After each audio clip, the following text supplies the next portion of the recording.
بسم اللہ الرحمن الرحیم۔ فرعون اور اس کی خادمہ کا واقعہ۔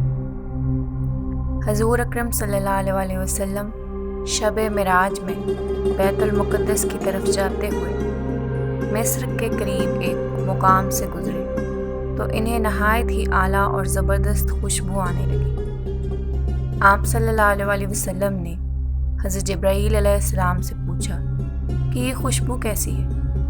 جواب ملا کہ فرعون کی بیٹی کی باندی مشاطہ اور اس کی اولاد کی قبر سے آ رہی ہے۔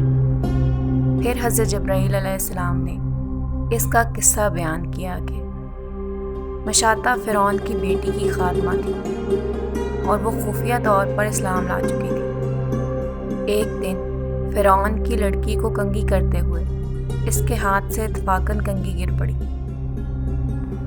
وہ اٹھانے لگی تو اس کی زبان سے بے ساختہ بسم اللہ نکل گیا۔ اس پر شہزادی نے کہا کہ تو نے آج عجیب کلمہ بولا ہے، رب تو میرے باپ فرعون ہی ہے، پھر تم نے یہ کس کا نام لیا ہے؟ اس نے جواب دیا، فرعون رب نہیں بلکہ رب وہ اللہ ہے جو مجھے اور تجھے اور خود فرعون کو روزی دیتا ہے۔ شہزادی نے کہا، اچھا تو میرے باپ کے سوا تو کسی اور کو رب مانتی ہے؟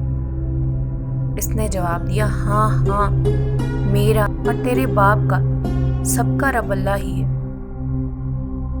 شہزادی نے اپنے باپ سے کہلوایا اور وہ سخت غضبناک ہوا اور اسی وقت دربار میں بلایا اور کہا، تو میرے سوا کسی اور کو اپنا رب مانتی ہے؟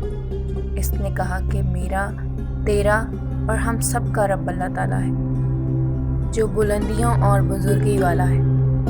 فرعون نے اسی وقت حکم دیا کہ تانبے کی جو گائے بنی ہوئی ہے اس کو خوب تپایا جائے اور جب بالکل آگ جیسی ہو جائے تو اس کے بچوں کو ایک ایک کر کے اس میں ڈال دیا جائے، آخر میں خود اسے بھی اسی میں ڈال دیا جائے۔ چنانچہ وہ گرم کی گئی۔ جب آگ جیسی ہو گئی تو حکم دیا گیا کہ اس کے بچے کو ایک ایک کر کے اس میں ڈالنا شروع کرو۔ اس نے کہا، بادشاہ ایک درخواست میری منظور کرو، اور وہ یہ کہ میری اور میرے ان بچوں کی ہڈیاں ایک ہی جگہ ڈالنا۔ اس نے کہا، اچھا تیرے کچھ حقوق ہمارے ذمہ ہیں اس لیے یہ منظور ہے۔ اس کی دونوں بچیاں اس کی آنکھوں کے سامنے اس میں ڈال دی گئی اور وہ فوراً جل کر راکھ ہو گئی۔ پھر سب سے چھوٹے کی باری آئی جو ماں کی چھاتی سے لگا دودھ پی رہا تھا۔ فرعون کے سپاہیوں نے اسے گھسیٹا تو اس نیک بندی کی آنکھوں تلے اندھیرا چھا گیا۔ اللہ تعالیٰ نے اس بچے کو اسی وقت زبان دے دی اور اس نے بآواز بلند کہا، اماں جان افسوس نہ کر، اماں جان ذرا بھی پس و پیش نہ کرو، حق پر جان دینا ہی سب سے بڑی نیکی ہے۔ چنانچہ انہیں صبر آ گیا، اس بچے کو بھی آگ میں ڈال دیا گیا اور آخر میں ان کی ماں کو بھی اسی آگ میں جلا کر مار دیا گیا۔